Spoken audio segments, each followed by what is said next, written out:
What's going on, guys? So one of my subscribers, I'd made a post about Flu versus Cash in-depth guide, which one y'all like to see. So somebody actually brought up a good point. They'd like to see an explanation of why these cards are in the Flu deck and the extra deck, why you build these the way you build them. It was actually a very solid question. So I wanted to do that for y'all. I'm gonna go through every card in here and kind of explain the way that it's the reason for the way it is. And like I said, before you ask who I am, and who am I to be able to tell y'all how to play Flu? I'm not saying I'm the best Flu player. Let me get that out. I am a guy who really gets into this. I study these decks hard. Any deck that I'm playing, I really study into it, put a lot of time into it. And I've been playing the game on and off for like 22 years, basically. Ever since it's been out, pretty much. On and off. And I understand formats have changed and I've missed out on a lot of time here and there. Sorry, there's a freaking fly in here. But anyway, I want to go through all these cards and really explain them. So on the left side of your screen, you'll see the big blown up. And you can actually read their effects, but I'm not going to read their effects. I'm just going to tell you just what they did. So Floowandereeze and Impin is the boss monster of the deck, the main boss monster. We run it at 2, and I'll explain that later, but the main boss monster, basically, your opponent's special summon monsters in attack position cannot activate their effects. They cannot even activate them.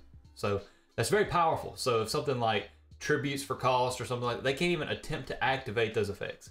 It's very powerful, and it forces you to avoid OTK. It forces your opponents to play around things, and it really helps you survive an extra turn. It's not that this is like an OP monster.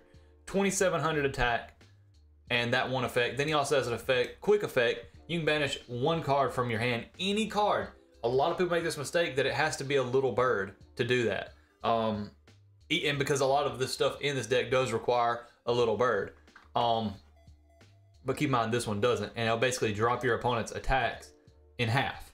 So it's an easy way to avoid, like, even if they got a 4,000 attack point monster, they can't just beat over it. So you'll catch a lot of people slipping by that. Now we will talk about Ryza. Ryza is probably, it's not necessarily your boss monster in the deck, but it's one of your biggest win conditions in the deck.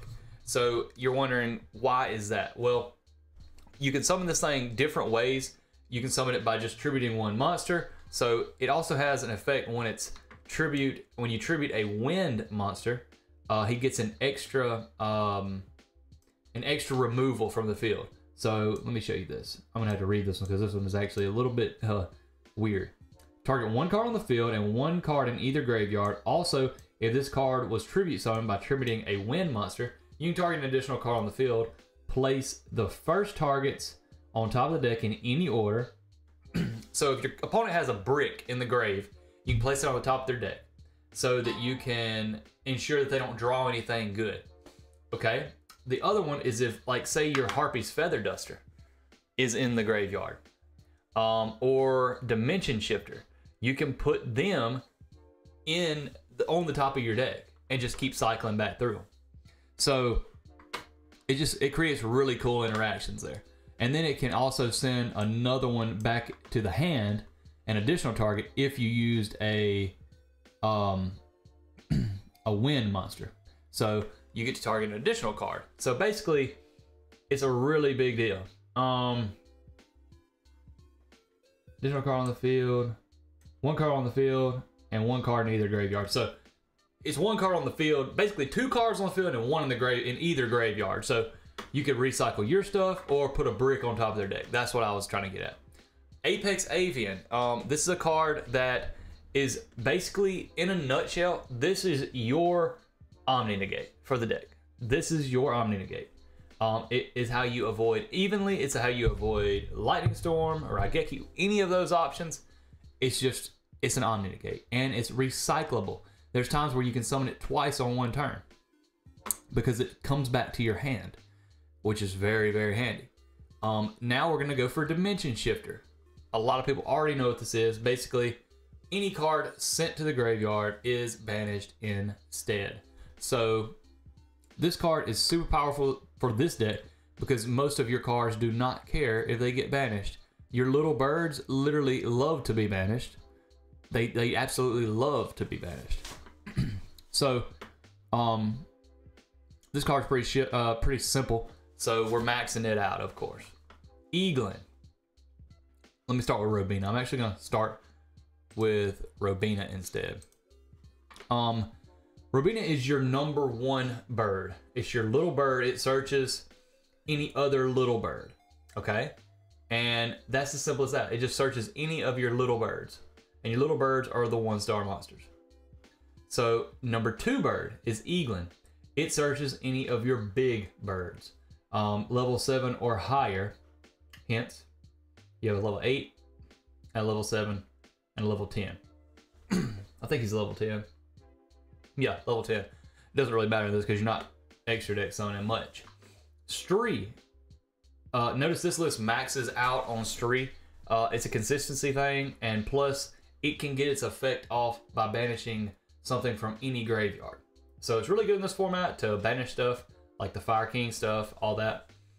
And it helps you get a extra body that's not just always a complete brick in the hand, because you always want to open, typically you really want to open 1 or 2, I mean at least 2 birds to really get your plays going good, or at least a bird and a map. So, and then the last one, Toucan, he's the least useful one, but there's times where he's your recycler basically from your banish pile. He's gonna get stuff.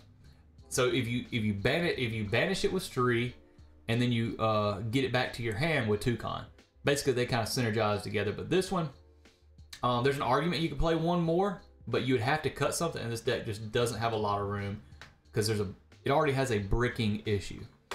All right, so we're gonna skip over to the in-engine cards. There's 2 more in-engine cards. Actually, there's like 4 more. There's actually a bunch more, but we're not gonna talk about all of them. This one right here is called Advent of Adventure. Basically, this is your way to block Imperm. It's your time card. Also, it can help chain block, and it can get you to the bird that you need. So it's pretty simple. That's what it does.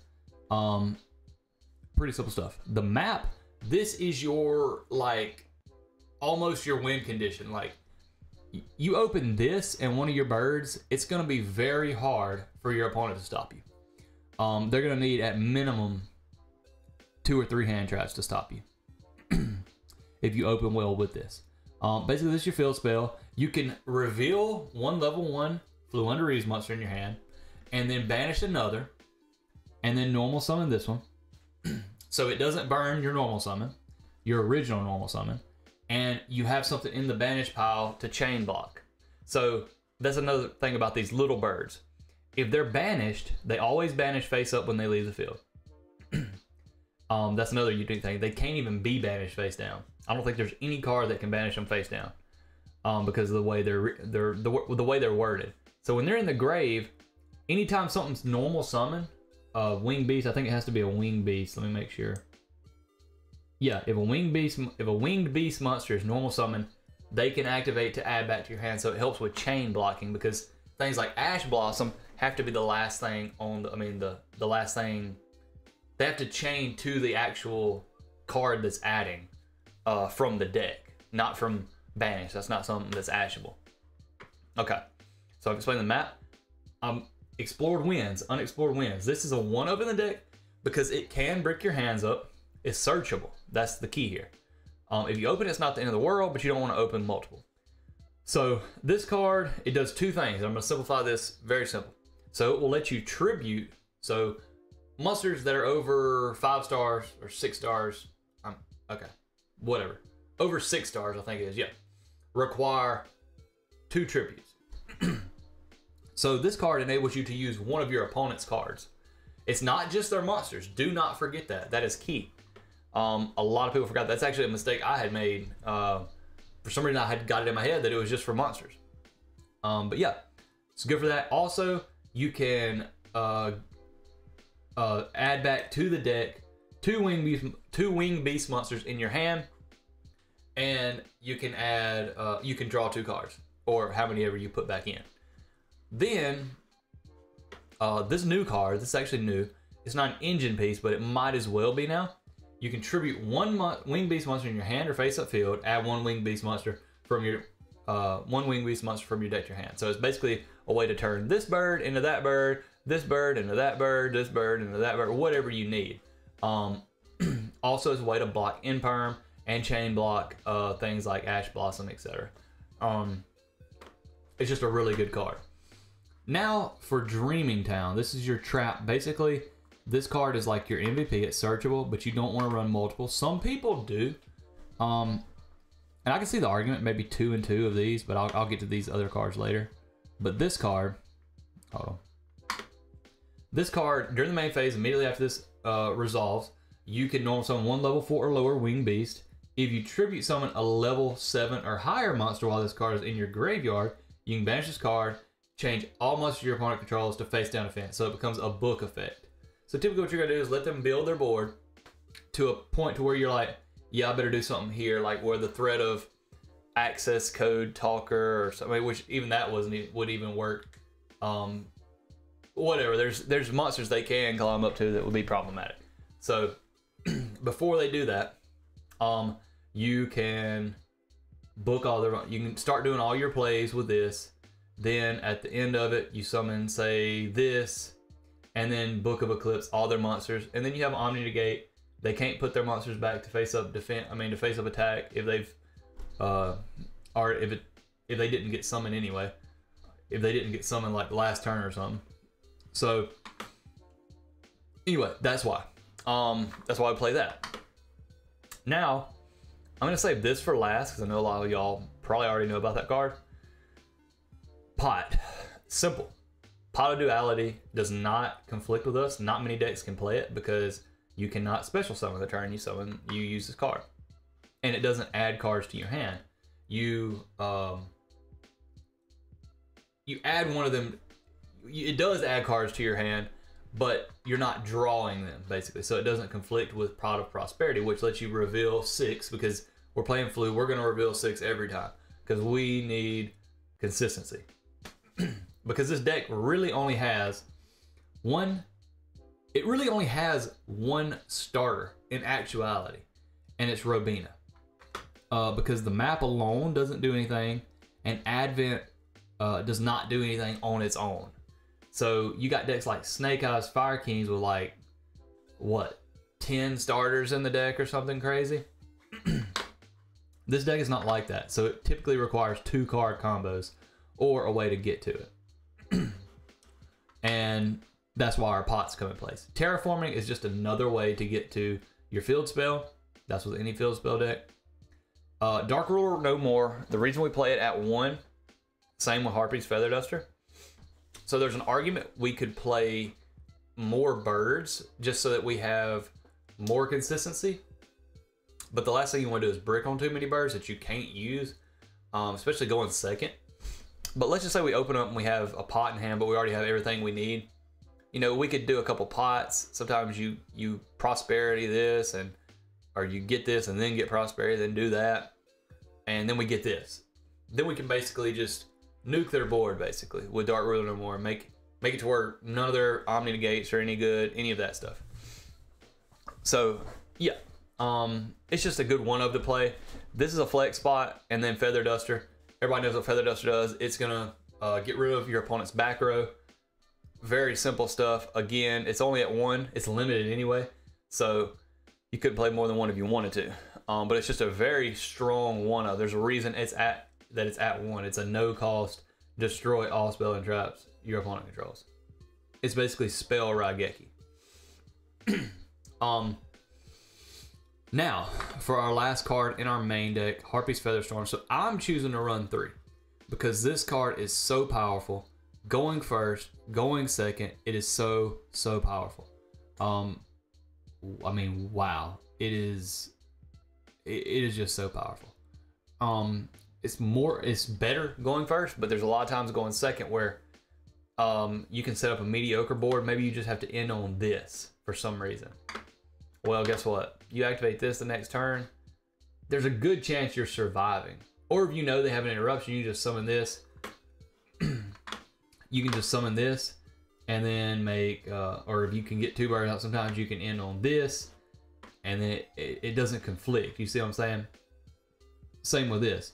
You can make this. I mean, there's just things you could do that, you know, aren't necessarily the best option, but they're better than nothing. So that's why we play that at 3. But I can see where some people would play it at 1 or 2 and then sub this out for thrust. So let's get into the extra deck. Extra deck and flu does not matter. You can literally put any cards in here, but to have your most options, your most efficient options, I would say, you would want to have these cards. So Zeus, everybody knows Zeus. It's basically just a non-targeting board wipe. If you can make it, it's not going to be easy to make in this deck, but it can be done. Typhon, just because sometimes that's your only resort. It's very rarely going to win you a game, but it'll help you survive. Downer Musician, this helps you rank up into Zeus. This Lyrilisk, it's just a card you can make, and it can't be destroyed by battle. It's quick effect. You can touch one material from this card to the end of, and until the end of this turn. Monsters you control cannot be destroyed by battle or card effects. Also, you take no battle damage, so that's really cool. And that's like just a lasting effect, so helps you survive a turn. And then this is just something I'm choosing to play. Access Code Celine. You can link climb with this. This one is gonna be kind of hard to make, but all these are just pretty much just sitting in here. Actually, oh, I think that actually won me a game one time. Nightmare Phoenix. I think this actually won me a game one time, believe it or not. In a weird matchup. Then you have this. One normal summon monster with 1,000 less or less attack. Relinquish Anima. They might goof up, put a Fenrir or something. Not a Fenrir, like something, you know, that you can just take. Link Karibo helps preserve your life. All these other ones, like I said, they're just whatever. But Access Code Talker, it's going to be hard to get to in this deck, but you can do it. And this card, literally, I don't even know why it's in there. It shouldn't even be in there. For your extra deck, this is where you can just do whatever you want. I mean, Thrust. I feel like Thrust is mandatory in a good flu build. Evenly, pretty powerful card right now. Cosmic Cyclone, just to have some spell and trap removal, because, you know, anti-spell hurts our deck pretty bad. And then you got Ash Blossom, because Branded is one of our worst matchups. And then you have Nibiru. This could probably be anything else, but heavy combo decks aren't like the best that put up like Baron and stuff like that. But most of them now are playing around Nib. Pretty much every deck now is playing around Nib, so I could see changing this for like DD Crow. And for a matter of fact, I actually am going to change that to DD Crow. So, just for reasons being, is it's searchable in this deck, and you could actually argue to play one in the main deck anyway because it's searchable, and it's another name. So actually, what I might do is this right here, and this be the change. But I really like Featherstorm.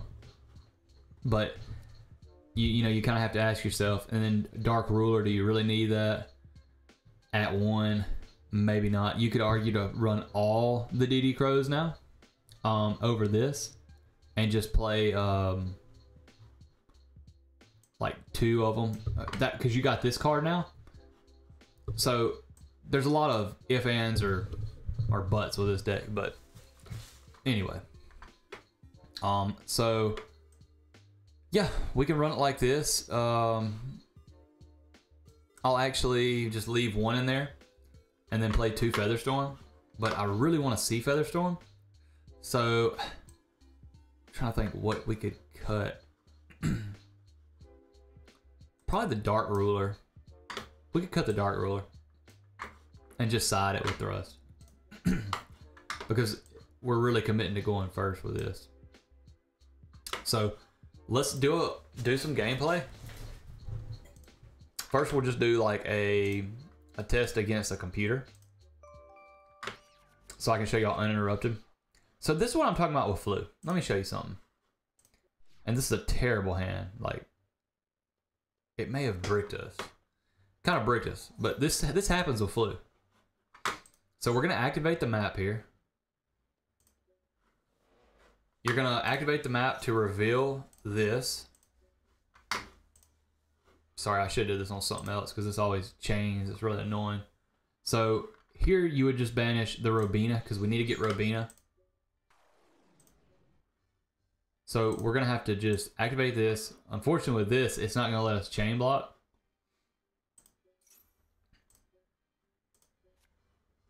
So now we're going to normal summon.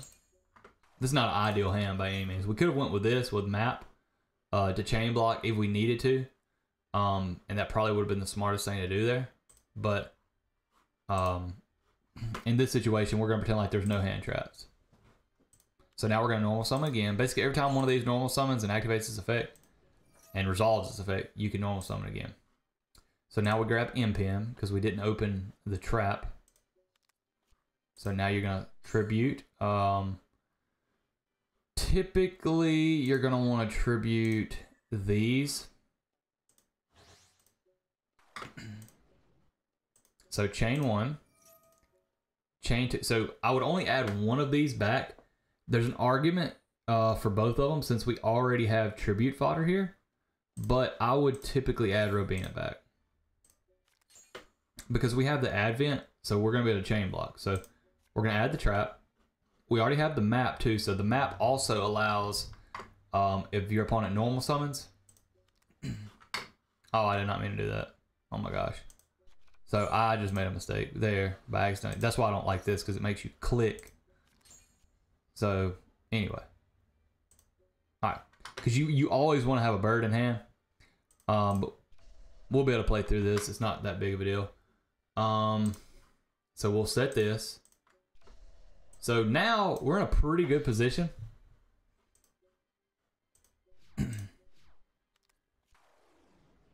So here's where we can use this.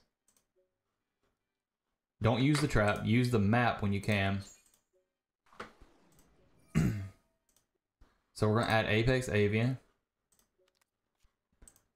Now we're going to normal summon this.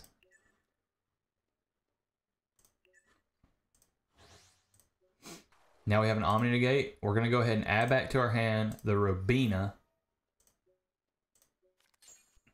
So now we still have something for the trap. Alright, so they're activating this. That's not really doing anything, but in most cases, if that's a good spell and we know we need to stop that, we can stop it.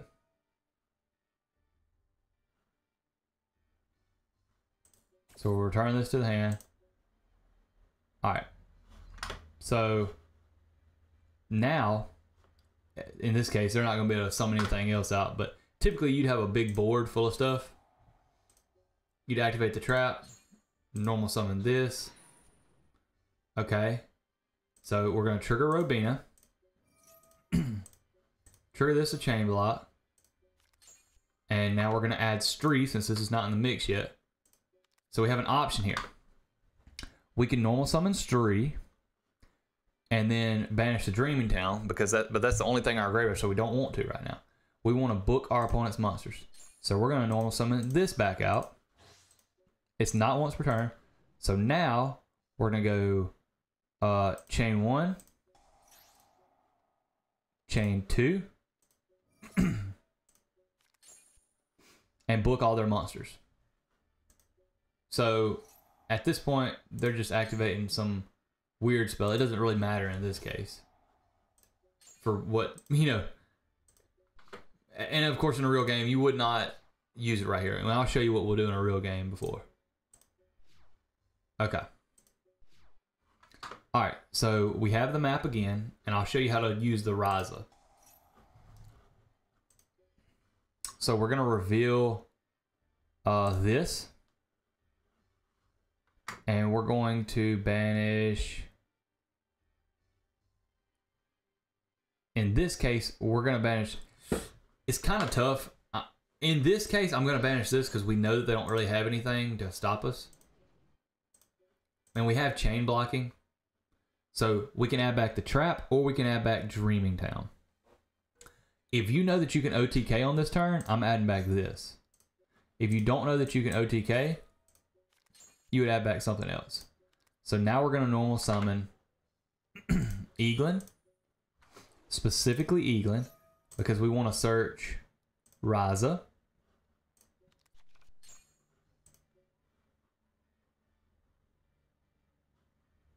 Oh, okay. Oh, I accidentally clicked the wrong button. Anyway, you would use the effect to normal summon. So here's what we're going to do. And this is an option actually you can do. You can put the Dreaming Town up. So you can basically clear your opponent's entire board. This is just one way to do it. But normally it's going to be enough just to summon it anyway. But like I said, I misclicked. That's another reason I hate this. Is it doesn't like you to use... Okay, so look. Floowandereeze on Explorer wins. Tribute summon.